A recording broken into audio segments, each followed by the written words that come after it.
Hello दोस्तों, नमस्कार। स्वागत है आप सभी का हमारे चैनल में। दोस्तों, अगर आपको भी फेलियर से डर लगता है तो एक बार अब्राहम लिंकन के बारे में ये ऑडियो बुक जरूर सुननी चाहिए। अगर आप हार न मानने वाली कला को सीखना चाहते हैं तो एक बार अब्राहम लिंकन के इस ऑडियो बुक को जरूर सुननी चाहिए। कैसे एक गरीब घर में पैदा लेने वाला अब्राहम लिंकन व्हाइट हाउस तक का सफर पूरा किया, कैसे एक मोची का लड़का बना अमेरिका का राष्ट्रपति।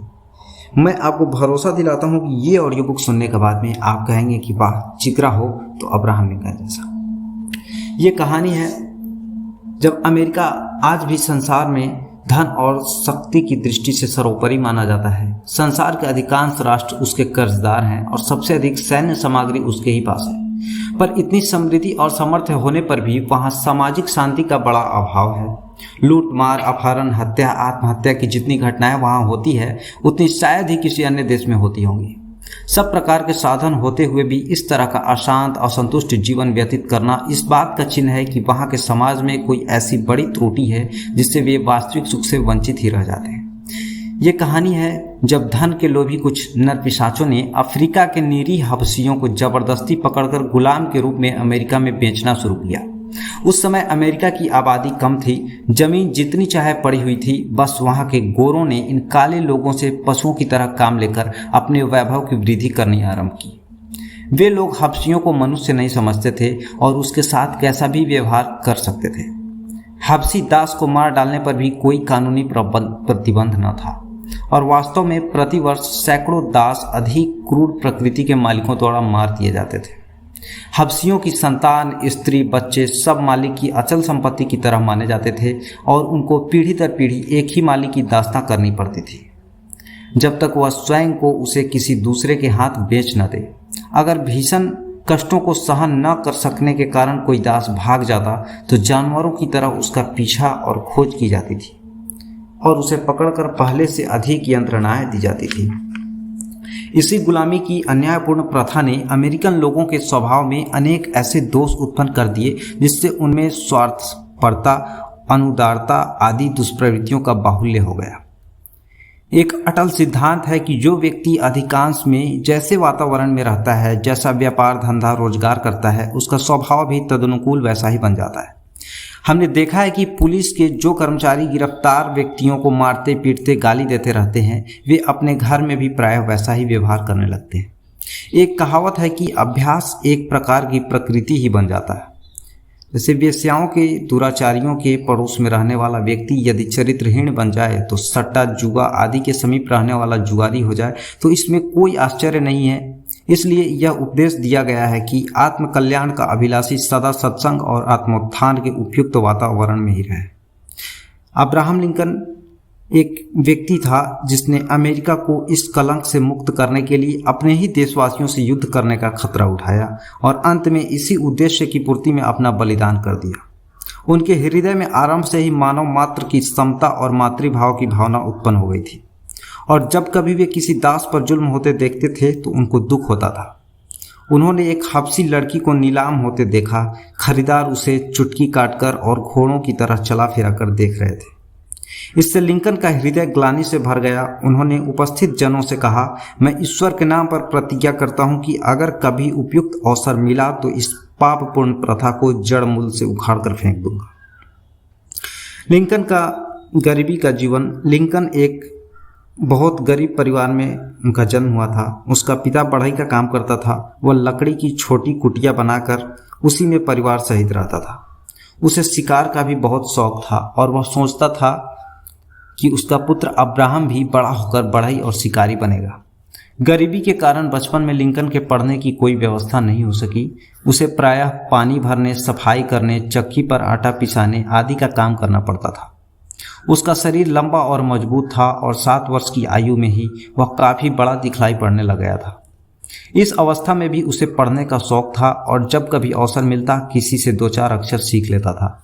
जिस चक्की पर आटा पिसाने जाता था उसी की मालकिन से जब तक आटा पिसता कुछ लिखता और गिनना सीखता रहता था।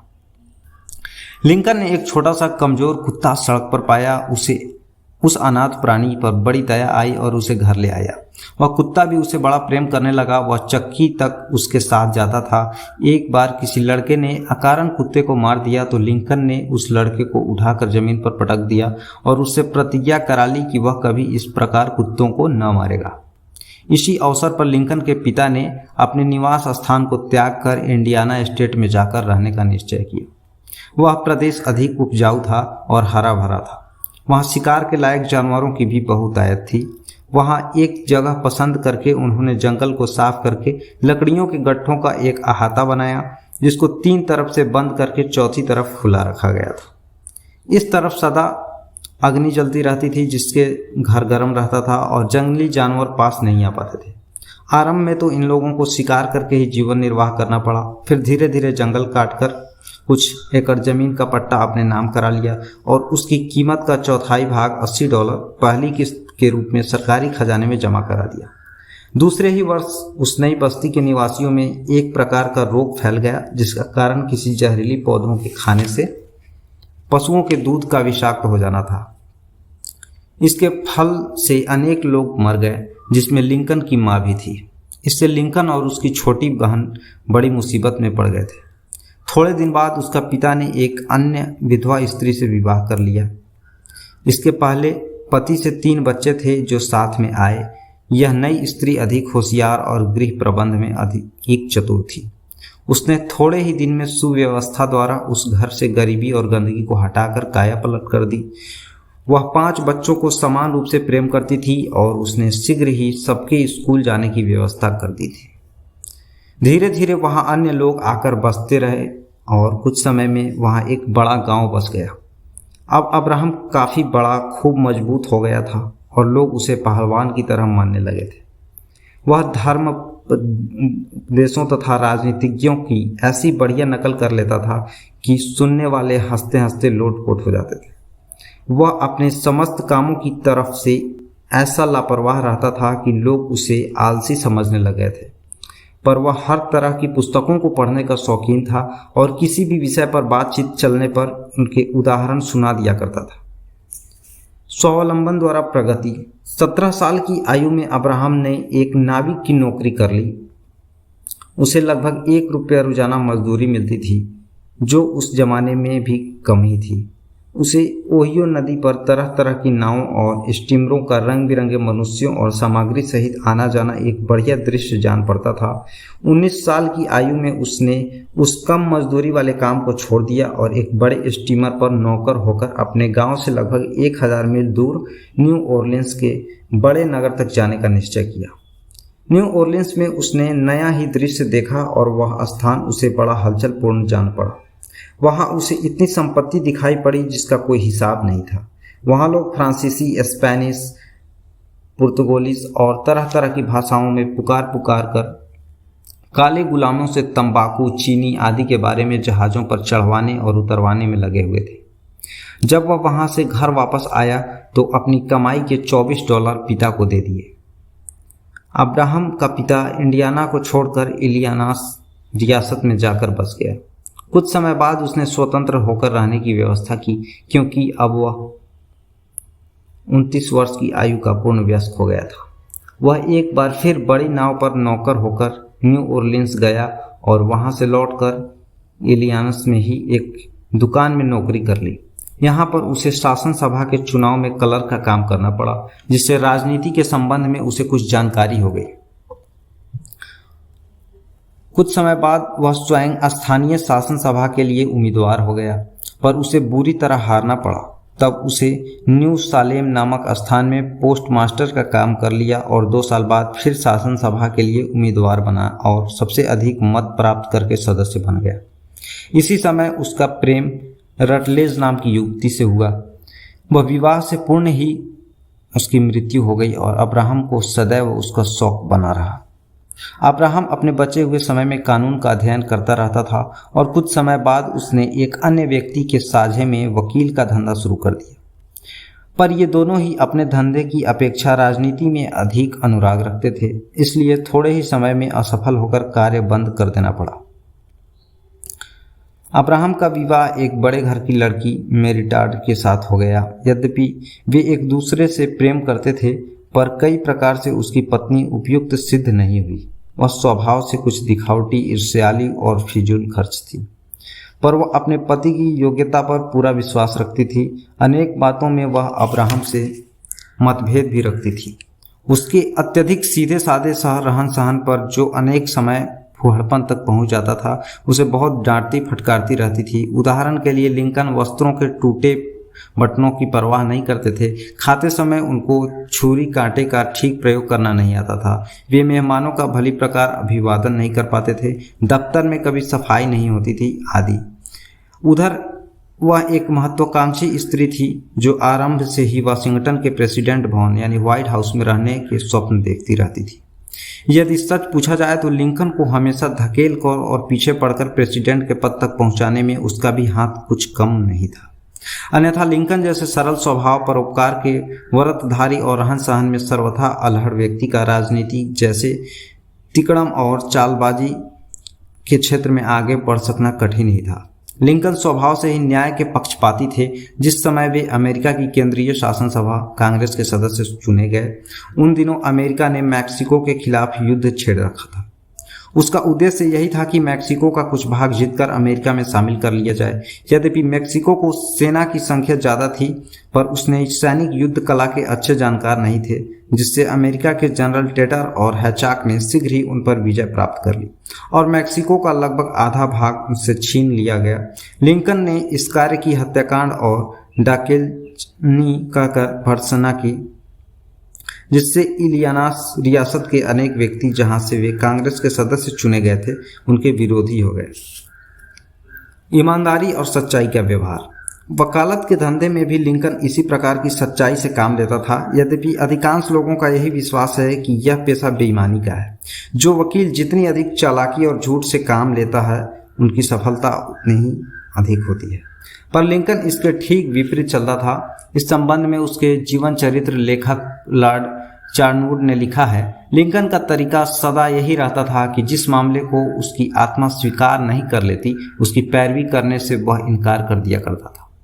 अदालत में खड़े होने पर जब उसे यह मालूम होता कि यह मुकदमे में कुछ ऐसी भी बातें हैं जो उसे छुपा ली गई है और जिन्हें अपनी आत्म स्वीकार नहीं करती, तो वह उसके कागजात को उसी समय फेंक देता था। एक मुकदमे की सुनवाई थी। अदालत में आवाज पड़ी। लिंकन गैर हाजिर था। न्यायाधीश ने उसके होटल पर आदमी भेजा तो उसने यह कहकर उसे लौटा दिया कि जज से कह देना कि अभी मैं स्नान कर रहा हूँ। इसी तरह उसने एक और मुवक्किल से कहा, मैं तुम्हारा मुकदमा जीत सकता हूँ, तुमको $600 दिला सकता हूँ, पर ऐसा करने से मैं एक ईमानदार परिवार को तबाह कर दूंगा। इसलिए मैं न तो तुम्हारा मुकदमा लड़ूंगा और न ही तुमसे कुछ फीस लूंगा, पर मैं तुमको एक सलाह बिना फीस के ही देना चाहता हूँ। घर चले जाओ और यह सोचो कि क्या ऐसे $600 तुम ईमानदारी से नहीं कमा सकते। यह सच है कि इस प्रकार के व्यवहार से अधिक आमदनी नहीं की जा सकती थी, पर इसके कारण कुछ ही समय में वह सब वकीलों में आदर की दृष्टि से देखा जाने लगा। बहस में पूरी ईमानदारी और सच्चाई रखने के कारण कई न्यायाधीशों की निगाह में पूर्ण विश्वास पात्र बन गया था। चाहे कैसा गंभीर और जटिल मुकदमा क्यों न होता, यदि वह उसे सच्चा मान लेता तो अपने तर्कों और विलक्षण बुद्धि से उसकी एक एक बात खोलकर सामने रख देता था। एक नवयुवक ने जो वकील का धंधा करना चाहता था, पर यह सोचकर हिचक रहा था कि इस काम में थोड़ी बहुत बेईमानी तो करनी ही पड़ती है। लिंकन ने उसकी सम्मति मांगी। उसने स्पष्ट लिख दिया, तुम्हारा वकालत के बारे में यह भ्रम गलत है, तो भी यदि सोचते हो कि यह पेशा तुमको धूर्त और बदमाश बना देगा, तो इसमें हरगिज हाथ नहीं डालना चाहिए। दास प्रथा के विरुद्ध आंदोलन। दास प्रथा के दोषों और उसके उन्मूलन का विचार तो लिंकन के हृदय में किशोरावस्था से उत्पन्न हो गया था, पर वह किस प्रकार परिपक्व हुआ और अंत में उसने किस प्रकार अपने आदर्श के लिए अपनी पूरी शक्ति लगा दी, इसका वर्णन भी बड़ा प्रेरणाप्रद है। बाहर से देखने वालों के लिए तो यह प्रथा स्पष्टतः अन्यायपूर्ण थी, इसलिए जहां तक संभव हो उतना शीघ्र इसका अंत हो जाना उचित था। पर जिस राज्य संचालक के कंधे पर इसका भार रखा जाता, वही जान सकता था कि इसमें कितनी अधिक कठिनाइयां और भयंकर खतरा है। अमेरिका के दक्षिणी भाग की जिन 8-10 रियासतों में दास प्रथा का प्रचलन था, वहां के अधिकांश व्यक्ति इसको आवश्यक और सर्वथा वैध मानते थे, क्योंकि यह कई 100 वर्षों से चलती आई थी और वे प्रदेश इसी के द्वारा संपन्न बने थे। वे इसको कायम रखने पर उतारू थे और उन्होंने धमकी दे रखी थी कि अगर वाशिंगटन के शासकों ने इसके लिए कोई प्रस्ताव पास किया तो वे गणराज्य से पृथक हो जाएगा, यानी अलग हो जाएगा। यह केवल धमकी ही न थी, वहां के निवासी बड़े कट्टर थे और जो कोई दास प्रथा के विरुद्ध आंदोलन उठाता था तो उसके प्राणों के ग्राहक बन जाते थे। गैरिसन ने दास प्रथा का विरोध करने को लिबरेटर पत्र निकाला तो कई बार उसके ऊपर प्राणघातक हमला किया गया और उसके प्रेस को नष्ट करते रहे। जॉन ब्राउन ने दास प्रथा के विरुद्ध झंडा खड़ा किया तो उसे सहपरिवार प्राण दे देने पड़े। इतना ही नहीं, इस जमाने में भी जब प्रेसिडेंट कैनेडी ने हब्सियों को समानाधिकार का कानून पास कराया तो दक्षिणी रियासतों के एक नगर में बिना किसी प्रकार की हिचकिचाहट के दिन दहाड़े उनकी हत्या कर दी गई। यद्यपि उस समय दास प्रथा की बुराइयों को सब जान चुके थे और सभी न्यायशील व्यक्ति इसको बंद करना भी चाहते थे, पर जब कभी इसका समस्या पर विचार करने पर अवसर आता तो वे लोग भी जो इसके विरुद्ध थे यथासंभव इधर उधर चले जाते या झुकने का बहाना ढूंढने लगते थे, क्योंकि वे इस सवाल का कोई उत्तर नहीं दे पाते थे। इससे गणराज्य जिस संकट में पड़ जाएगा उसका क्या उपाय किया जाए। गृह युद्ध के भय से वे लोग शायद ही अंत तक दास प्रथा के उन्मूलन का समर्थन कर पाते थे। यह लिंकन की सच्चाई और योग्यता ही थी। वे इस गंभीर प्रश्न का बिना किसी प्रकार की दुविधा या हिचकिचाहट के कठिन मार्ग पर चलते रहे। इलियानास, जहां के लिंकन चुने गए थे, यहाँ से यद्यपि एक पश्चिमी रियासत थी तो भी वहां दास प्रथा के समर्थकों का बाहुल्य था, पर उन्होंने कभी इसकी भी चिंता नहीं की कि दास प्रथा के उन्मूलन के कारण उनके पड़ोसी ही उसके विरोधी हो जाएंगे तो उनको कितनी अधिक कठिनाइयां सहन करनी होगी। लिंकन ने इस विषय पर अच्छी तरह से विचार करके अपना यह मत प्रकट किया था कि वह अमेरिका से इसलिए प्रेम करता है कि वह उसका अपना देश है। इससे भी बढ़कर वह उससे इस कारण प्रेम करता है कि वह स्वतंत्रता का रक्षक देश है। इसका आशय यह था कि जिस देश ने मानवता का सही मूल्य निर्धारण किया, सच्चे लोकतंत्र की घोषणा की, उससे प्रेम करना, उसके लिए त्याग करना हमारा कर्तव्य है। लिंकन कहते थे कि अमेरिका को एक आत्मसम्मानित राष्ट्र बनाने के लिए उसके संस्थापकों ने जानबूझकर एक ऐसा संविधान बनाया है जिसमें सामान्य मनुष्यों को अन्य देशों की अपेक्षा अधिक महत्व दिया गया है। जनमत का सदा एक केंद्रीय सिद्धांत होता है और उसी से सब अन्य छोटे बड़े विचार प्रस्फुटित होते हैं। अमेरिका में आरंभ में जनमत का ऐसा केंद्रीय सिद्धांत था, मनुष्य की समानताएं। जहां तक गोरों लोगों का सवाल था, उस देश में अस्थायी बसे हुए व्यक्तियों को यह समता का स्तर प्राप्त हो गया था। लिंकन का कहना था कि काले लोगों को किस न्याय के अनुसार उस स्तर से वंचित रखा जाता है। उसके विरोधी आक्षेप करते थे, यदि तुम हब्सी महिला को दासी के रूप में रखना चाहते तो क्या उसे पत्नी के रूप में रखोगे? लिंकन उत्तर देता, मैं इस बनावटी तर्क का बड़ा विरोध करता हूँ। मुझे हब्सी महिला की किसी रूप में जरूरत नहीं है, मैं उसे अकेले ही रहने दूंगा। कई तरह से निश्चय ही वह मेरे स्तर की नहीं है, परंतु यह उसका स्वाभाविक अधिकार है कि अपनी कड़ी मेहनत के पसीने से उसने जो रोटी कमाई है उसे वह खा सके। इस दृष्टिकोण से वह मेरे बराबर है और किसी भी मनुष्य के बराबर हो सकती है। अर्थात जिस प्रकार दूसरे मनुष्यों को अपने पसीने की कमाई मेहनत का फल भोगने का अधिकार है, वैसा ही अधिकार हब्सियों को भी होना चाहिए, क्योंकि वे भी मनुष्य हैं और अमेरिका के नागरिक हैं। लिंकन का यह सिद्धांत हम भारतवासियों के लिए भी विचारणीय है। हम भी अपने समाज के एक अंग को मानवता के अनेक अधिकारों से वंचित रखे हुए हैं। हमारे देश में भी अछूतों की कभी उससे अच्छी हालत नहीं थी जैसे हब्सियों की अमेरिका में थी। वहाँ के अनेक परोपकारी महापुरुषों ने इस अन्यायपूर्ण परिस्थिति का खिलाफ जब प्रयत्न किया और उसके लिए हर तरह की हानि उठाने, कष्ट सहने और प्राण तक अर्पण करने को तैयार हो गए, तब कहीं जाकर उससे छुटकारा मिल सका। फिर भी अभी वह उद्देश्य पूरी तरह प्राप्त नहीं हो सका है, क्योंकि समानता का अधिकार हब्सियों को कानूनी तौर पर ही मिला है। वहाँ की सामाजिक भावना में बहुत कम अंतर पड़ा है। यद्यपि वहाँ किसी हबशी को दास के रूप में बंधन युक्त दशा में नहीं रखा जा सकता, न उसे खरीदा बेचा जा सकता है, पर अब भी वहाँ के लोगों की कमी नहीं जो हबशियों को अपने बराबर बैठाने में इनकार करते हैं। होटल, गिरजाघर, स्कूल, कॉलेज आदि में गोरों की तरह जा सकने का अधिकार यद्यपि कानूनी तौर पर उनको दिया जा चुका है, पर इसको व्यावहारिक रूप से अमल में लाने की प्रायः कठिनाइयां आती है और अनेक जगह झगड़े होते रहते हैं।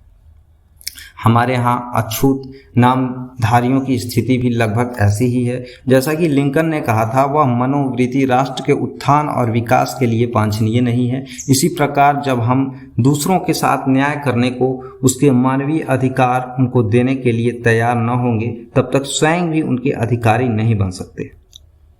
यद्यपि किसी प्रकार हमको वे अधिकार मिल भी जाएं, तो जब तक हम दूसरों के साथ अन्याय युक्त व्यवहार करना बंद नहीं करते, तब तक वे सुरक्षित नहीं रह सकते।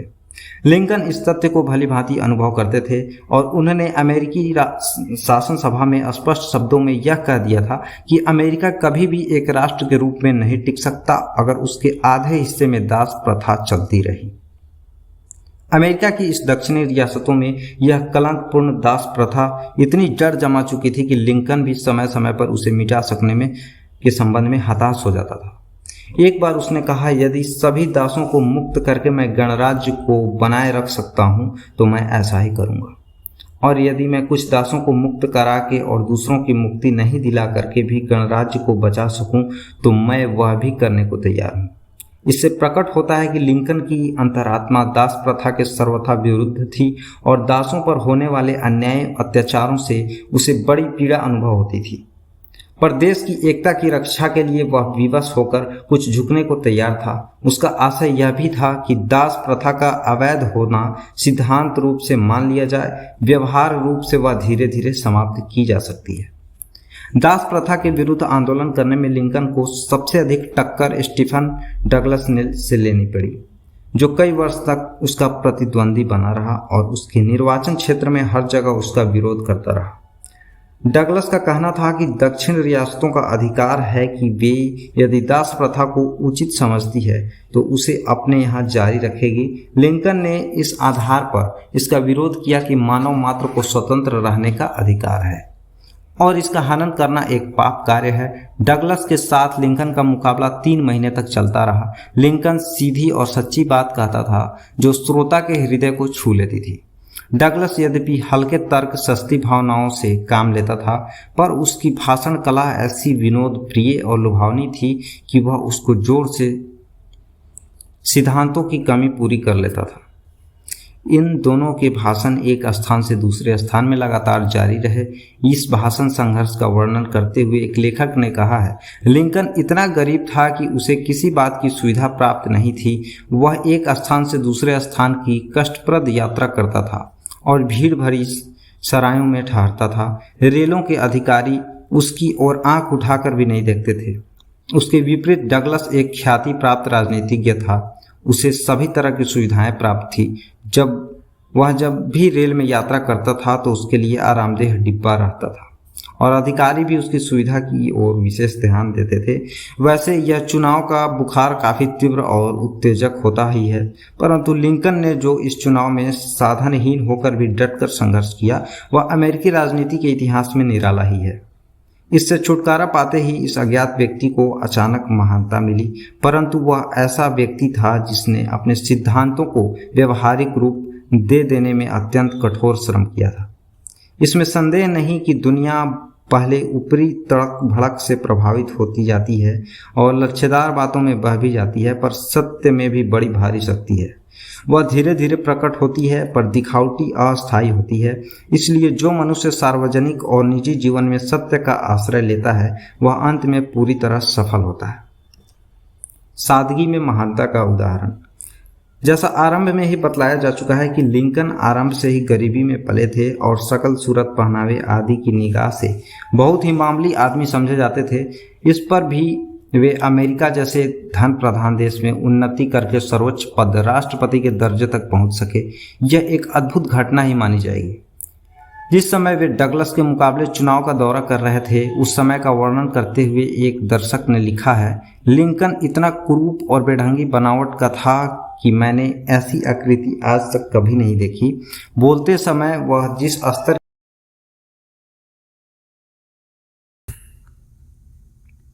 की हलचल करता था, उससे उसकी आकृति और भी बेढंगी हो जाती थी। यद्यपि एक कुशल श्रोता को उसकी आवाज ठीक सुनाई देती थी, परंतु जब वो अपना भाषण आरंभ करता, उसकी कर्कश ध्वनि और ऊंची अखरने वाली आवाज और भी आश्चर्यजनक लगती थी।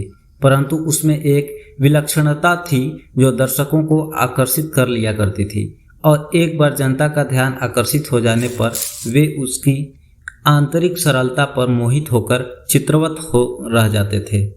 जैसे ही वह अपने विषय में लीन हो जाता, उसकी आवाज और चाल ढाल परिवर्तित हो जाती थी।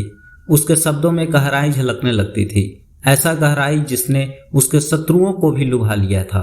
पीड़ा से भरी आंखों में चमक उत्पन्न हो जाती थी और वह कुरूप आकृति एक महापुरुष के रूप में दिखाई पड़ने लगती थी। उन श्रोताओं में से कई ने खुले दिल से स्वीकार किया कि जब वह जन भावना को प्रेरित करने के लिए हार्दिक अपील करता है तो उसका प्रभाव हृदय पर तत्काल जादू का सा पड़ता है। यद्यपि उसके भाषण वाद विवाद सभाओं में दिए जाने वालों की तरह होते थे, परंतु उनके शब्दों के पीछे उसका व्यक्तित्व झलकता था। ऐसा ही दूसरा विवरण है जब लिंकन को राष्ट्रपति पद के लिए चुना गया था। उसके पहले उसने न्यूयॉर्क के कूपर इंस्टीट्यूट में भाषण दिया था। उसमें उस महानगर के सभी चेतनाशील बुद्धिजीवी मौजूद थे और उनके सामने भाषण करना अत्यंत साहस का काम था। वे लोग भी यही सुनकर इकट्ठे हुए थे कि इलियानास का एक अशिक्षित व्यक्ति बड़ा प्रभावशाली भाषण कर सकता है। इन लोगों की आशा पूर्ण तो हुई, पर दूसरे ढंग से उसके भाषण में किसी प्रकार की विद्वता और साहित्यिक छटा तो उनको नहीं मिली, पर वह सत्य से भरा था और स्वयं वक्ता इस सच्चाई का अनुभव कर रहा था। उस सभा का विवरण लिखते हुए स्वेट नामक नवयुवक ने, जो वहां उपस्थित था, लिंकन के व्यक्तित्व का जो वर्णन किया है वह बड़ा महत्वपूर्ण है। उसका कथन है, लिंकन सब तरह से ऐसा लगता था जैसे पश्चिमी रियासतों का रहने वाला कोई मामूली व्यक्ति हो। पहले पहल देखने पर उसमें प्रभावशाली या असर डालने वाली कोई बात दिखाई नहीं देती थी। ढीले ढाले वस्त्र उसके अजीब विशाल शरीर को घेरे के पीछे की ओर लटके रहते थे। उसके चेहरे पर गहरी झुर्रियां थी। ये झुर्रियां और थकान के चिन्ह सूचित करते थे कि वह जीवन की कठिनाइयों और संघर्षों से गुजरा है। उसकी गड्ढों में धसी आंखों की उदासी में और बेचैनी झलक रही थी। वह जिस आरामपूर्ण ढंग से और शांति से मन मारे सा बैठा था, उसे देखकर कभी यह कल्पना नहीं की जा सकती थी कि वह वही महान व्यक्ति है जिसे उसके देशवासियों ने निम्न स्तर से उठाकर सर्वोच्च पद पर अभिषिक्त कर दिया है। सभा के आरंभ होने से पहले जब मेरी उससे बात हुई तो वह परेशान सा लग रहा था, पर जब वह बोलने लगा तो उसका रूप ही बदल गया। उसकी आंखें चमकने लगी, उसकी आवाज गूंजने लगी और चेहरे पर चमक पैदा हो गई, जिसने मानो सारी सभाओं को प्रकाशमान कर दिया हो। 1.5 घंटे तक उसने अपने श्रोताओं को मंत्रमुग्ध रखा। उसकी भाषण शैली और बोलने का तरीका बहुत ही सीधा साधा था। राजनीति में सच्चाई का व्यवहार। राजनीति क्षेत्र में दाव पेचों की आवश्यकता होने पर भी लिंकन अपने भाषाओं में सच्चाई की ओर बहुत अधिक ध्यान रखते थे और एक एक शब्द के लिए अपने मित्रों से सलाह और विचार करते थे। एक भाषण में जब लिंकन ने यह कहा कि संयुक्त राष्ट्र अमेरिका अर्थ दासत्व और स्वतंत्रता के बीच जीवित नहीं रह सकता, तो उसके मित्र ने बाद में कहा, भगवान के लिए यह हानिकारक प्रेरणा तुमको कैसे हुई कि ऐसी बातें प्रकट रूप से कहो। लिंकन ने उत्तर दिया, मेरी आत्मा से मैं सोचता हूँ यह ठीक है। मित्र ने कहा, सत्य हो या नहीं, इस समय इसके प्रचार से लाभ के स्थान में हानि की ही संभावना अधिक है। तब लिंकन ने मंजूर किया कि वर्तमान स्थिति में वह उसको अपने भाषणों में नहीं कहेगा। एक भाषण में उसने अपने 10-12 मित्रों को पढ़कर सुनाया। उसमें दक्षिणी राज्यों के गणराज्य से अधिक अलग हो जाने की समस्या का जिक्र था। उसका यह तरीका था कि वह अपने इरादों के बारे में पहले मित्रों से बातचीत कर लिया करता था। कई बार अत्यंत विनम्रता से उसकी सलाह मान लिया करता था और कई बार उसे पूर्णतया अस्वीकार कर देता था। इस अवसर पर एक मित्र ने कहा, यह समय से बहुत आगे है। दूसरे ने कहा, ऐसा कहना मूर्खतापूर्ण होगा। लिंकन ने सबकी बातें सुनने के पश्चात बोला, मित्रों, यह समस्या को हम बहुत समय तक टाल चुके हैं। अब समय आ गया है इसे व्यक्त कर देना चाहिए। यदि उसके फलस्वरूप मेरी हार होती है तो मुझे इस सत्य के साथ हार जाने दो। मुझे सत्य और न्याय के समर्थन में मृत्यु तक स्वीकार है। राजनीतिक जीवन में सत्य का यह व्यवहार महात्मा गांधी में भी पाया जाता है और इसी के कारण एक हलचलपूर्ण क्षेत्र में टिके रहे और अपने नाम को अमर कर गए। यद्यपि लोग राजनीति को वेश्या की उपमा देते हैं, इसमें धूर्तता, बहानेबाजी, असत्य, वायदा कर देना, रंग बदल लेना आदि बातों को बुरा नहीं समझा जाता, पर ये कार्य निम्न स्तर के और तत्काल कुछ लाभ उठा देने वाले लोगों के ही माने जाते हैं। ऐसे व्यक्ति स्वार्थ साधन अवश्य कर लेते हैं, पर कोई बड़ा और अस्थायी काम उनके बूते नहीं होता। लिंकन राजनीति में भी अपनी आत्मा के आदेश का ध्यान रखकर सच्चाई के सिद्धांत का पालन करते थे। इसके कारण यद्यपि उनके अनेक बार असफलता का मुंह देखना पड़ा, गरीबी का जीवन बिताना पड़ा, पर इसी ने उनको महामानव बना दिया। अमेरिका में आज तक जितने राष्ट्रपति हुए, लिंकन सबकी अपेक्षा कम पढ़े और निर्धन थे, पर आज लगभग 150 वर्ष बीत जाने पर भी अमेरिका में सबसे अधिक सम्मान उन्हीं का हो रहा है। जिस तरह भारत की राजधानी में आने वाले बड़े से बड़ा विदेशी महात्मा गांधी की समाधि पर फूल चढ़ाने राजघाट जाता है, उसी प्रकार वाशिंगटन में सभी श्रेणी के लोग लिंकन की समाधि पर पहुंचते हैं। इन दोनों महामानवों में यह सत्य और आत्मशक्ति का ही प्रभाव था और यही कारण है कि मरने के बाद उन्हीं दोनों का नाम सबसे ज्यादा टिका है। लिंकन ने न्यूयॉर्क में जो भाषण दिया था उसे वहां के समाचार पत्र ने अनेक संस्करणों के साथ प्रकाशित किया। इस अवसर पर लिंकन ने अपनी जिस शक्ति का परिचय देकर बड़े बड़े विद्वानों को प्रभावित किया, उसकी मुक्त कंठ से प्रशंसा की गई। लिंकन ने अपने भाषण में एक बहुत सीधा और स्पष्ट सिद्धांत उपस्थित किया था कि दास प्रथा गलत है और जो लोग उसे सही मानते हैं उनके साथ समान स्तर का वार्ता करना निरर्थक है। आज हमको यह सत्य सिद्धांत समझ में आ जाता है, पर उस संकट काल में इसे लोगों को समझा सकना बड़ा कठिन काम था। इस बात के लिए न्यूयॉर्क वासियों का आभार माना जाएगा कि उन्होंने इस सीधे सत्य को सरल भाषा में प्रस्तुत किया गया था। एक महान भाषण माना। जब राष्ट्रपति के चुनाव के लिए उसे किसी प्रकार राजी करके खड़ा किया गया, उस समय कुछ उनके समर्थकों को छोड़कर किसी ने यह विश्वास नहीं किया था कि वह व्यक्ति अपने गुणों से उसको जीत लेगा। जब उसकी रियासत के निवासियों ने यह देखा कि यह व्यक्ति बनावट से दूर और सत्य का कट्टर समर्थक है, तो वे कहने लगे कि यह सीधा साधा भला आदमी हो सकता है, पर राष्ट्र संचालन का कार्य सफलतापूर्वक कर सके इसका कोई निश्चय नहीं। उस परीक्षा काल में अधिकांश पढ़े लिखे लोगों को उसके संबंध में यही धारणा थी, पर जब उसने अपनी दृढ़ता और निष्पक्ष नीति के द्वारा दास प्रथा का अंत कर दिया और उसके लिए प्राण भी दे दिए, तब लोग उसकी महानता को समझने और सराहना करने लगे। हम तो तभी से उसके प्रेम और श्रद्धा रखते हैं जबकि उसको देखना भी न था। यही नियम अधिकांश महान आत्माओं के संबंध में देखा जाता है। महापुरुषों का पूरा महत्व प्रायः उनके देहावसान के पश्चात ही प्रकट होता है। यद्यपि लिंकन का झुकाव आरंभ से ही राजनीति और सार्वजनिक जीवन की ओर हो गया था, पर उसने कभी राष्ट्रपति के पद पर पहुंचने की महत्वाकांक्षा नहीं की। इतना ही नहीं, जब किसी ने उससे पहली बार सुझाया कि वह राष्ट्रपति पद के लिए नामजद किया जा सकता है, तो उसने यही उत्तर दिया कि मैं अपने आप को इस पद के योग्य नहीं समझता। पीछे जब राजनीतिक परिस्थितियों और मित्रों के दबाव में उसकी राय बदल गई, तो भी वह इस संघर्ष में पड़ना बहुत अच्छा नहीं समझता था। उसने एक अन्य मित्र को इस संबंध में पत्र लिखते हुए कहा था, मैं धन के आधार पर इस संघर्ष में उतरना नहीं चाहता, क्योंकि पहली बात तो यह है कि यह प्रथा ही गलत है और दूसरी यह कि न मेरे पास पैसा है और न मैं उसे प्राप्त ही कर सकता हूँ।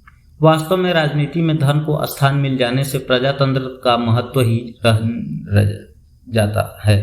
हमारे देश में तो हम धन के कारण प्रजातंत्र के सिद्धांतों की जो दुर्दशा देख रहे हैं, उसका वर्णन न करना ही अच्छा है।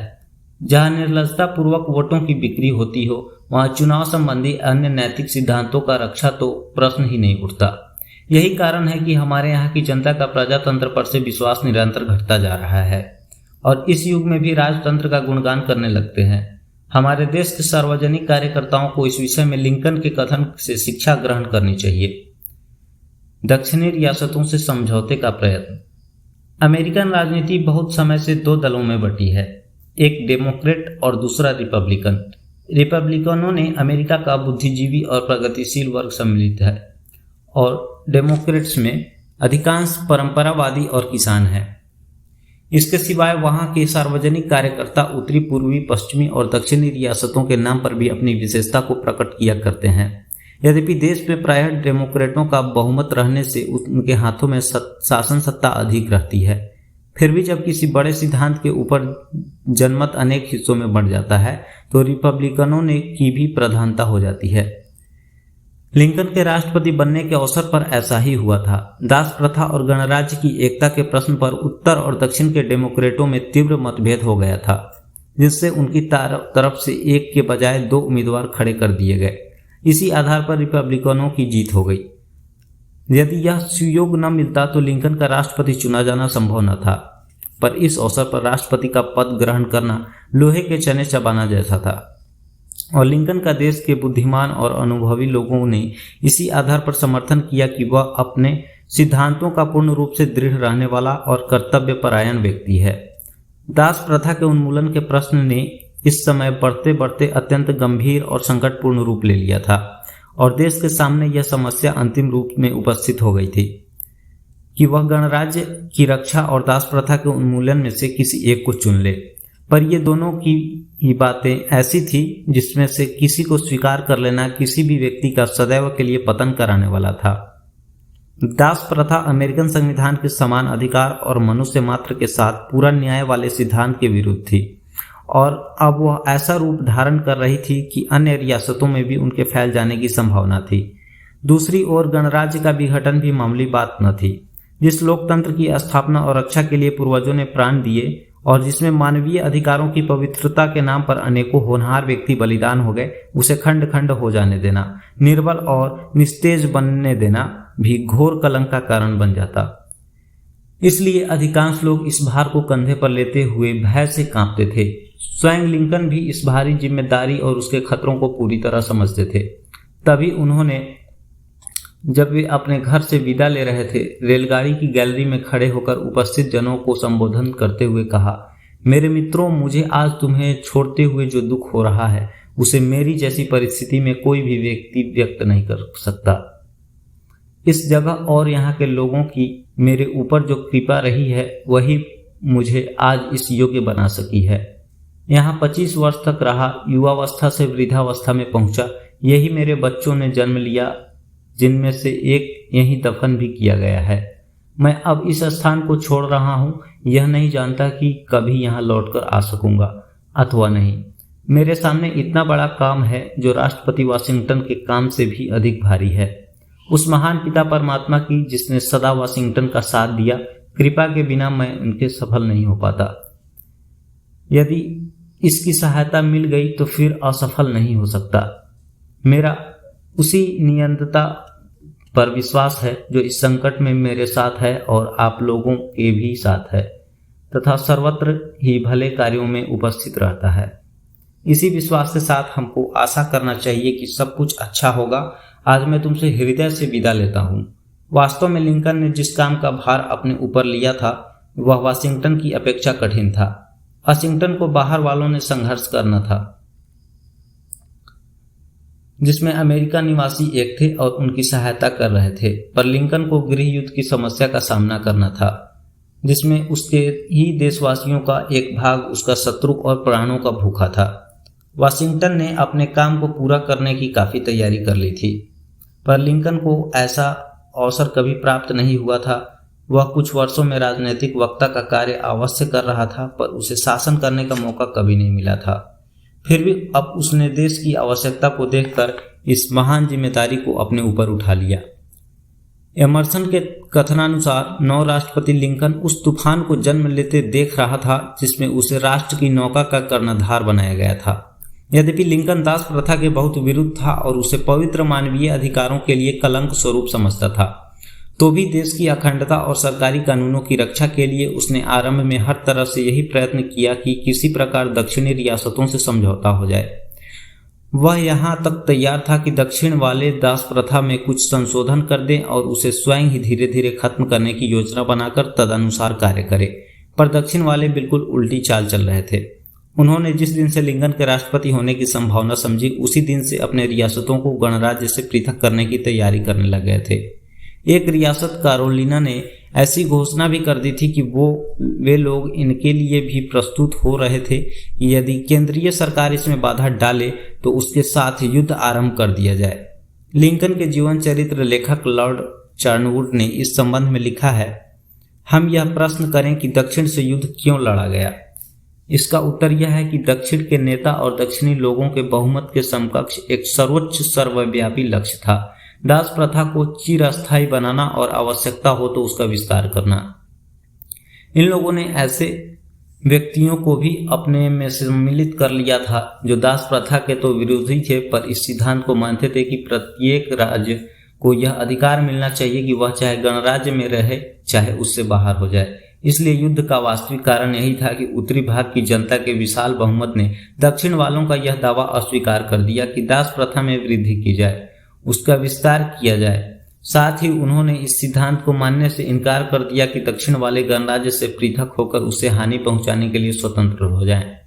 दुर्भाग्यवश आज हम अपने भारत देश में भी कुछ अंशों में वही दृश्य देख रहे हैं जो उस समय अमेरिका में दिखाई पड़ रहा था।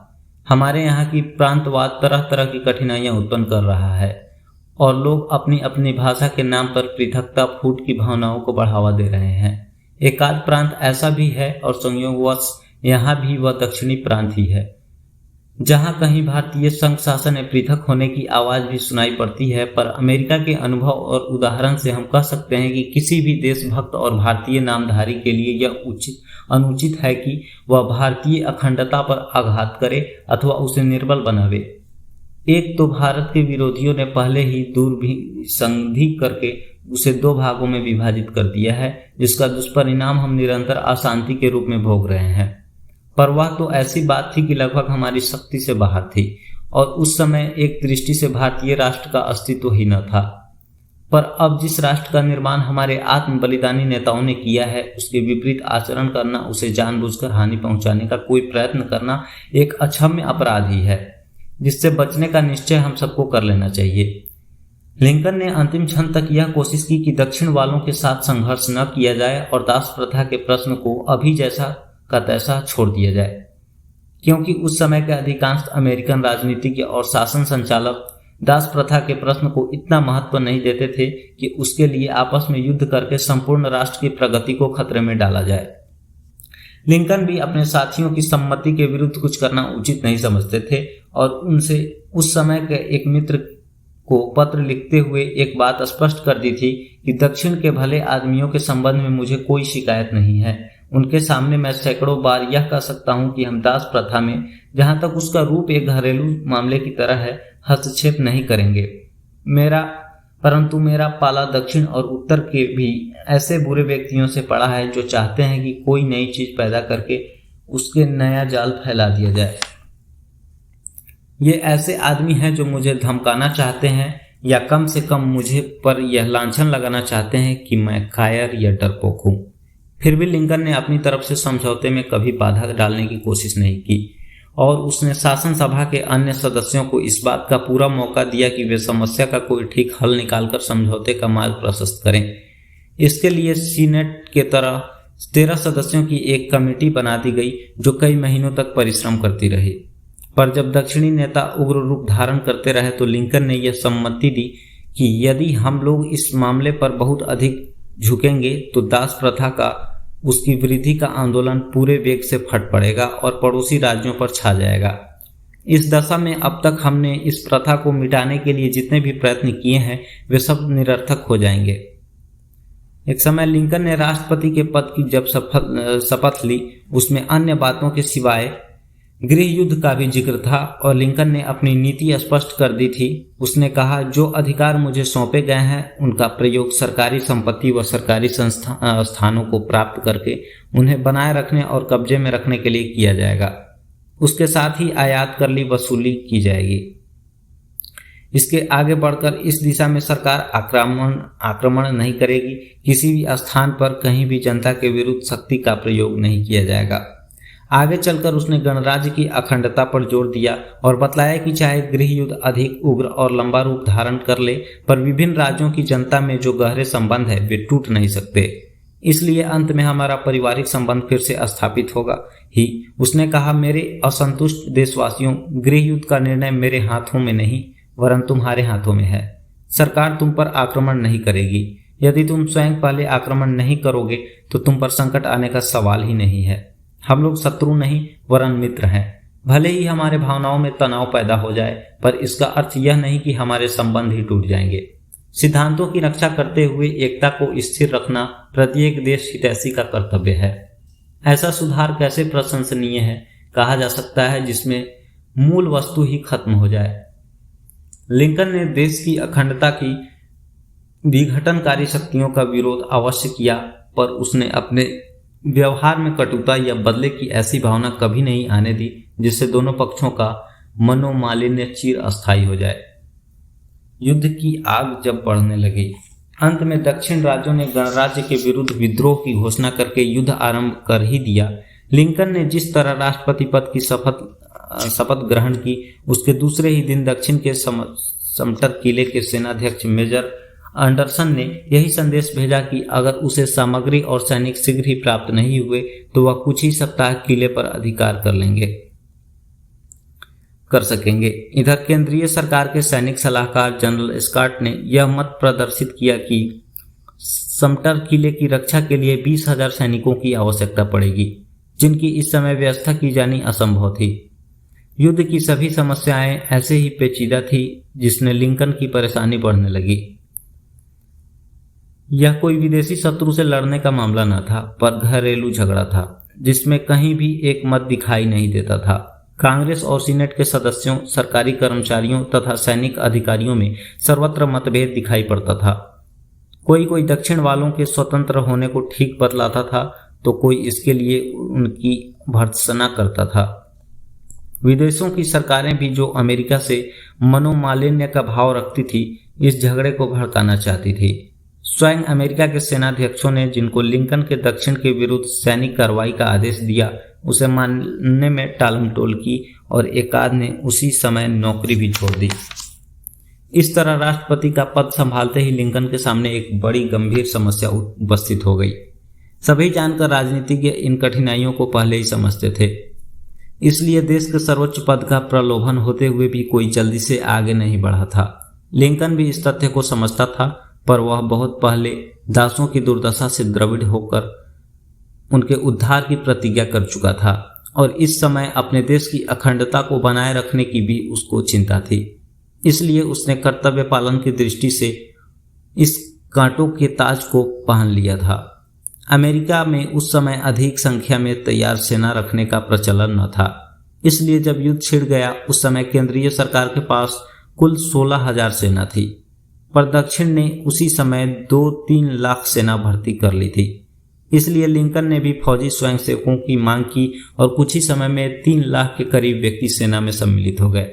पर लिंकन के पास योग्य सेनापतियों का अभाव था। उस समय जनरल रॉबर्ट ली वाशिंगटन में था और वह सेना का कुशल संचालक था, पर जब उसने गणराज्य की सेनाओं का नेतृत्व करने कहा गया तो उसने इनकार कर दिया और वह अपने निवास स्थान वर्जीनिया जाकर वहां की सेना का संचालक बन गया। यही हाल जैक्सन नामक दूसरे सेनापति ने भी किया और वह भी जाकर ली से मिल गया। ऐसी दशा में लिंकन का परेशान होना स्वाभाविक था। वह स्वयं भी सेना के मामलों में अनजान था, इसलिए इस कार्य में ज्यादा हस्तक्षेप नहीं करना चाहता था। उसे कई सेनापति बदलने पड़े। अंत में उसने स्वयं ही ढूंढकर सेनापति ग्रांट को निकाला, जिसने सेना में उत्साह भरकर थोड़े ही समय में दक्षिण की सेना को अनेक स्थानों पर परास्त कर दिया। लोगों ने अनेक बार ग्रांट की शिकायतें लिंकन से की और उन पर दोषारोपण भी किए, पर वह मनुष्यों को पहचानता था, इसलिए उसने राह चलते लोगों की सम्मति पर कभी ध्यान नहीं दिया और वह ग्रांट को प्रोत्साहन और सहायता देता रहा। इस बीच लिंकन ने एक ऐसा कदम उठाया जिसने घर और बाहर के सब लोग चौंक पड़े। उसकी सबसे बड़ी प्रतिज्ञा भी पूरी हो गई। उसमें एक ऐसे घोषणा पत्र पर हस्ताक्षर किए जिसके मुख्य शब्द थे कि 1 जनवरी के दिन वे सभी दास जो किसी भी राज्य में अथवा ऐसे किसी भी राज्य की भूमि में जो उस समय संयुक्त राष्ट्र अमेरिका के विद्रोही हों, इसी समय तथा इसके बाद सदा के लिए स्वतंत्र रहेंगे। लिंकन का यह कार्य ऐसा सूझबूझ का और समायोजित था कि इसने आगे चलकर युद्ध का नक्शा ही बदल दिया और गणराज्य की सेनाओं को बहुत बड़ी सहायता मिल गई। साधारण समय में तो अमेरिका के राष्ट्रपति को तो क्या, वहां की केंद्रीय शासन सभा कांग्रेस को भी यह सत्ता प्राप्त न थी कि वह एक भी दास को स्वतंत्र कर सके। पर अब युद्ध की परिस्थिति में लिंकन ने सेनाओं के सर्वोच्च अधिकारी की हैसियत से युद्ध कार्य के रूप में इस आदेश को जारी कर दिया। इसका कानूनी रूप यह था कि जिस तरह विद्रोहियों के घोड़े, गाड़ियां आदि छीन ली गई, उसी तरह उनकी एक बड़ी संपत्ति और साधना सामग्री दास भी छीन लिए गए। लिंकन का कहना था कि यह राजाज्ञा इसलिए कानून के अनुसार है क्योंकि इसमें हमारी सेना को प्रत्यक्ष रूप से मदद मिलती है, और वास्तव में इसका परिणाम ऐसा ही हुआ। इसके फल से दक्षिणी राज्यों के आवश्यक उद्योग धंधों में से एक बहुत बड़ी श्रम शक्ति निकल गई और युद्ध का अंत होते होते 1,80,000 हबशी सैनिकों ने गणराज्य के पक्ष में हथियार उठा लिए। उनका मुख्य उपयोग यह किया गया कि जिन जीते हुए स्थानों में गोरी फौजें सुरक्षा के लिए तैनात नहीं की जा सकती थी, वहां इन हबशी सैनिकों को रख दिया गया।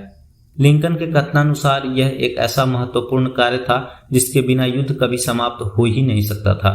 यद्यपि इस कदम को लिंकन ने युद्ध की आवश्यकतावश ही उठाया था, पर एक बार कानूनी रूप पा लेने के पश्चात इसका पहरे के समय सो जाने वालों या अन्य प्रकार की लापरवाही करने वालों को मौत की सजाएं दी जाती थी। इनमें से कितने ही राष्ट्रपति के पास क्षमा का प्रार्थना पत्र भेजते जिन पर वह सप्ताह में एक दिन विचार करता था। उसे लिंकन सबसे मनहूस दिन कहता था।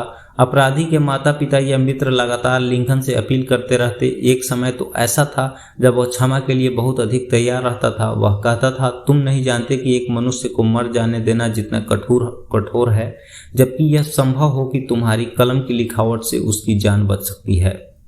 उसका एक सेनापति बटलर उसे लिखा करता था कि इस प्रकार दया दिखाकर वह सेना की अनुशासनबद्धता को बिगाड़ रहा है। पर लिंकन ने अपने इस दयालु स्वभाव को नहीं छोड़ा।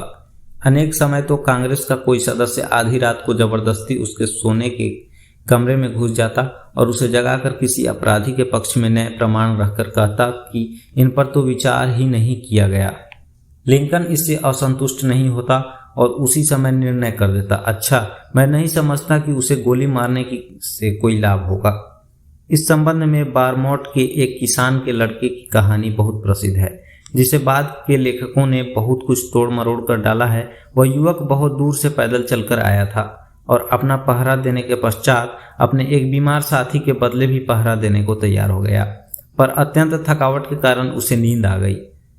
जब वह पहरे के स्थान पर किसी बड़े अधिकारी द्वारा सोता हुआ पकड़ा गया तो उसे मौत की सजा दी गई। उसी दिन लिंकन उस छावनी में निरीक्षण करने आया था। उस विषय में सुनकर वह उससे मिला। उसने उसके घर का सारा हाल सुनकर उसके कंधे पर हाथ रखकर कहा, मेरे बच्चे, तुमको गोली नहीं मारी जाएगी। तुम्हारी यह बात कि तुम अत्यंत थकावट के कारण जागते नहीं रह सके मान ली जाएगी। मैं तुम पर भरोसा करके तुमको फिर सैनिकों में लड़ने के लिए भेज रहा हूं, पर तुम्हारे कारण मुझे काफी तकलीफ हुई है। अब तुम मुझे यह बताओ कि मेरा यह कर्ज कैसे चुकाओगे। इसका परिणाम यह हुआ कि कुछ ही दिन बाद वह गणराज्य की तरफ से बड़ी वीरता के साथ लड़ता हुआ मारा गया और अंत तक लिंकन को स्मरण करता रहा। राष्ट्रपति के पद पर लिंकन का पुनर्निर्वाचन। उत्तरी और दक्षिणी रियासतों का युद्ध काफी लंबा चला और लिंकन के राष्ट्रपति के पद पर रहने के पूरे 4 वर्ष इसी में व्यतीत हो गए। इस बीच में लिंकन ने अपनी पूरी शक्ति एक महान संकल्प को सफल बनाने में लगा दी। इसके लिए उसने अपने स्वास्थ्य, सांसारिक वैभव, पारिवारिक सुख, कीर्ति आदि सब कुछ को बाजी पर लगा दिया गया। फिर भी उत्तर की सेनाएं दक्षिण के विरोधियों को दबाने में अधिक अग्रसर न हो सकी। यद्यपि इतने लंबे संघर्ष के पश्चात उनकी अंतिम विजय का लोगों को विश्वास हो गया, पर युद्ध के लगातार बढ़ते जाने और उसके लिए हर तरह बलिदान करते रहने से जनता थक चुकी थी और अब वह शांति के लिए बेचैन होने लग गई थी। इसलिए जब राष्ट्रपति के निर्वाचन का समय समीप आया तो राजनीति में भाग लेने वाले प्रमुख व्यक्ति इस बात को जोरों से चर्चा करने लगा कि आगामी बार किसको इस पद पर चुना जाए। जैसा कहा जा चुका है, लिंकन रिपब्लिकन दल की ओर से चुना गया था। अमेरिका में अब भी डेमोक्रेटिक पार्टी का प्रभाव था। आगामी चुनाव के लिए उसने मैकनील को उम्मीदवार बनाया। मैकनील एक वीर सैन्य संचालक था और राजनीति में भी चतुर था, इसलिए डेमोक्रेटों को उसकी सफलता की पर्याप्त आशा थी। उधर रिपब्लिकन दल में निराशा और मतभेद की भावना बढ़ रही थी। डेमोक्रेटों के मुकाबले में वे अपने को कमजोर तो मानते ही थे, अब युद्ध में प्रत्यक्ष सफलता प्राप्त न हो सकने के कारण और भी अनिश्चित अवस्था में थे। उनमें से थोड़े ही लिंकन को दोबारा राष्ट्रपति बनाने के पक्ष में थे, शेष लोग भीतर ही भीतर किसी अन्य के पक्ष में थे। बलवेदी पर आक्रमण। जब गृह युद्ध में दास प्रथा के पक्षपाती दक्षिण राज्यों उम्मीदवार को खड़ा करने की चाल चल रहे थे, उन्होंने विशेष रूप से जनरल ग्रांट की, तो जो उत्तर की सेनाओं का प्रधान अधिकारी था और जिसने अभी तक दक्षिणी सेनाओं को अनेक युद्धों में हराकर आगे बढ़ने से रोका था, राष्ट्रपति पद का उम्मीदवार बनाने का प्रस्ताव किया। पर जनरल ग्रांट सच्चा देशभक्त था और वह जानता था कि अभी उसका स्थान युद्ध क्षेत्र में ही है, ताकि दक्षिण के विरोधियों के मंसूबों को पूरी तरह से खत्म किया जा सके। इसके अतिरिक्त वह यह भी जानता था कि उसको इस महत्वपूर्ण पद पर लाने वाला तथा निरंतर उसका समर्थन करने वाला भी लिंकन ही था। इसलिए जब किसी परिचित ने उससे राष्ट्रपति के पद वाले प्रस्ताव पर विचार करने को कहा तो वह अकस्मात कुर्सी के हत्थे पर बड़े जोर से घूंसा मारते हुए बोल उठा, यह हरगिज नहीं हो सकता। वे लोग मुझे इसके लिए कभी तैयार नहीं कर सकते। लिंकन भी इन सब बातों को जानता था, पर उसे राष्ट्रपति पद के प्रति किसी प्रकार स्वार्थ जनित मोह नहीं था, वरन उसका एकमात्र उद्देश्य पाप रूप गुलामी की प्रथा का मूल्योच्छेद करना था और साथ ही देश के गणराज्य शासन प्रणाली की रक्षा करना था। इसके लिए वह बड़े से बड़ा खतरा उठाने को तैयार था। जब एक समय शासन सत्ता की युद्ध संबंधी संयुक्त समिति ने, जिसके प्रधान नेता लिंकन के विरोधी थे, यह प्रस्ताव पास कर लिया कि अमेरिका की कोई भी रियासत अपनी ही योजना के अनुसार अपना निर्माण कर सकती है, तो उसने केवल अपनी जिम्मेदारी पर उस पर हस्ताक्षर करने से इनकार कर दिया और कहा, कुछ भी हो, मुझे जो बात सत्य जान पड़ती है मैं उससे अधिक दूर नहीं हट सकता। मैं अपने कुछ मानदंड, कुछ सिद्धांत तो बनाए रखूंगा। अनेक लोगों ने होने वाले रक्तपात से घबराकर बार बार दक्षिण वालों से संधि कर लेने पर जोर दिया और एक पत्र संपादक ने इस संबंध में लिंकन के विरुद्ध जोरों से प्रहार करते हुए उसे जिद्दी रक्त पिपासु लिख मारा। लिंकन जैसे सहृदय तथा दयालु प्रकृति के व्यक्ति पर यह बहुत ही नीचतापूर्ण आक्षेप था, तो भी उसने उसे सहन कर लिया और संधि का प्रस्ताव करने वालों से कहा कि वे स्वयं अपनी तरफ से दक्षिण रियासतों के नेता जेफरसन डेविस से संधि की बात करके राजी करें। उन लोगों ने 2 बार अपने दूत दक्षिण वालों के पास भेजे, पर हर बार जेफरसन ने यही उत्तर दिया कि दक्षिण या तो स्वतंत्र होकर रहेगा या नष्ट हो जाएगा। इस प्रकार लिंकन ने अपने दूरदर्शिता के बिना किसी तरह का वाद विवाद बढ़ाए उन लोगों का मुंह बंद कर दिया जो यह प्रचार करते फिरते थे कि दक्षिण वाले समझौते को तैयार है, परंतु लिंकन ही इसके लिए राजी नहीं होता। इस प्रकार अपनी स्थिति को जनता तथा राजनीतिज्ञों के समक्ष स्पष्ट करके अब्राहम लिंकन ने एक समय शासन सभा के सामने अपने राष्ट्रपतिकालीन अंतिम संदेश को कह दिया। राजनीतिज्ञों ने अपने स्वाभाविक ज्ञान से प्रकट कर दिया है कि जनता में इस प्रश्न का कोई मतभेद नहीं है कि गणराज्य निश्चित रूप से स्थिर रहे। उपलब्ध प्रमाणों पर ध्यान देकर विचार करने पर मुझे यह जचता है कि विद्रोहियों के नेता से संधि की बात की चर्चा करने से कोई लाभ नहीं हो सकता, क्योंकि वह गणराज्य को भंग करने के निश्चय पर अडिग बने हैं। पर हम लोग ऐसी कभी नहीं होने देंगे। यह एक ऐसा प्रश्न है जिसका हल युद्ध में पूर्ण विजय प्राप्त करके ही हल निकल सकता है। हमारी सरकार युद्ध को एक ही अनिवार्य शर्त पर रोक सकती है कि विद्रोही लोग राष्ट्रीय सरकार के विरुद्ध उठाए हथियारों को डाल दें।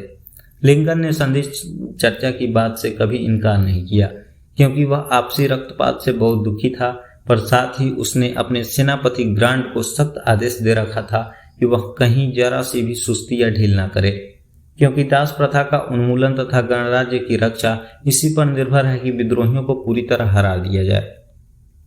आगे चलकर लिंकन की धारणा पूर्णतया सही सिद्ध हुई और इसी के परिणाम स्वरूप अंत में जनमत बदलकर ऐसा वातावरण उत्पन्न हुआ जिससे लिंकन को बहुत बड़े बहुमत से राष्ट्रपति चुन लिया गया। बलवेदी पर आत्मत्याग। जब गृह युद्ध में दास प्रथा के पक्षपाती दक्षिणी राज्यों की लगभग पराजय हो चुकी थी, तब लिंकन को दोबारा अमेरिका का राष्ट्रपति चुन लिया गया। पर इन 4 वर्षों में युद्ध संचालन और गणराज्य की रक्षा में उसे इतनी अधिक शक्ति खर्च करनी पड़ी थी और इतनी चिंताओं में रहना पड़ा था कि वह बहुत निर्बल हो गया था और उसका वजन 40 पौंड घट गया था। पर इसकी तरफ ध्यान न देकर वह दास प्रथा को मिटाने के संबंध में दक्षिण वालों से अंतिम और निर्णायक संघर्ष करता रहा। इसमें एक समय अपने अंतिम वार्षिक संदेश में स्पष्ट कह दिया, कोई भी व्यक्ति जो दास मुक्ति की घोषणा अथवा कांग्रेस के किसी भी कानून के अनुसार स्वतंत्र हो चुका है, उसे मेरे इस पद पर रहते हुए कदापि गुलाम नहीं बनाया जा सकेगा।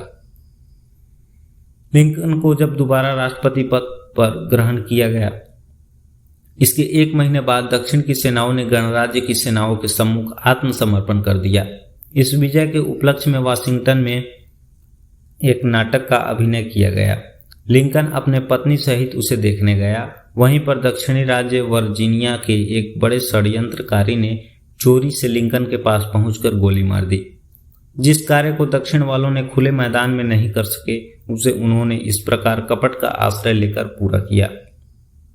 इस दुष्कृत्य के लिए समस्त संसार ने उसको धिक्कारा और इसके फलस्वरूप लिंकन का महत्व संसार भर में प्रकट हो गया।